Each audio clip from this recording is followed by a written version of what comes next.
Wednesday morning's vlog, Derek Panamsky, Kevin Mawai, center of the week on your morning drive.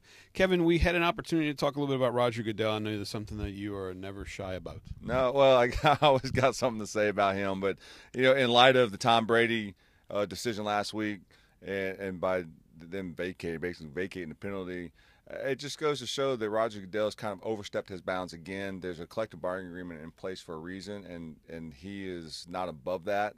And I think the courts continue to show him that you need to operate within the boundaries of the CBA and not out there on your own as like a lone soldier. Is it nice to have that out of the way? We could talk about actual football with the NFL season starting tomorrow night. Maybe not for us, but for everybody else, yeah, it makes for great radio and TV. It gives everybody something to communicate about. But I think people really just want to worry about the football part of it, and that's where it comes down to tomorrow night's opener at not Heinz Field, but at Gillette Stadium, and it's going to be a great game and another year of football.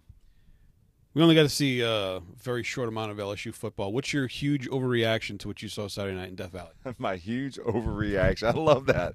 I saw nothing. It was like Seinfeld. It was a whole show about nothing. It was more about the build up, and there's been more talk about, am I going to get my tickets money back, and why didn't we play on Sunday, than actually what took place. They had 10 total plays, 3 on defense and 7 on offense.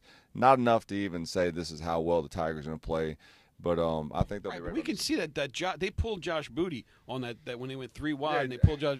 No, I'm sorry. We just overreacted. It was a way. If everybody's trying to read into something, I know Dellinger did a 10-play breakdown. Who cares? Who cares? What matters is we're moving on. This game doesn't even count in the books. It's like a glorified scrimmage is what it was, and an overpriced one at that. One honest question I think that's fair to ask this week is there a disadvantage for LSU in as much as the fact that they did not get to play the game against McNeese, and Southern Miss was a pretty good opponent for Mississippi State?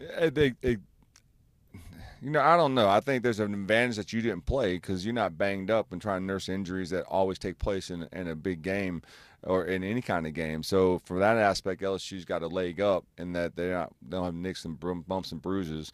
On the downside is they didn't get to finish out a whole game where players are kind of building themselves into game shape. So I think that's where the disadvantage is going to be for this coming up week against Mississippi State. But I think LSU will be ready. You're hearing all the right things from the players.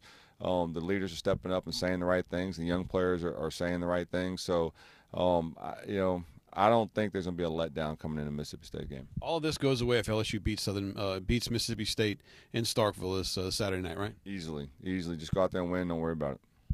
We'll be here next week, every Wednesday, Center of the Week with Kevin Mawai, right here on your morning drive. Check out the vlog, download the podcast, follow us on Twitter. Make sure you tell Cade he does a wonderful job. We'll be back tomorrow on your morning drive.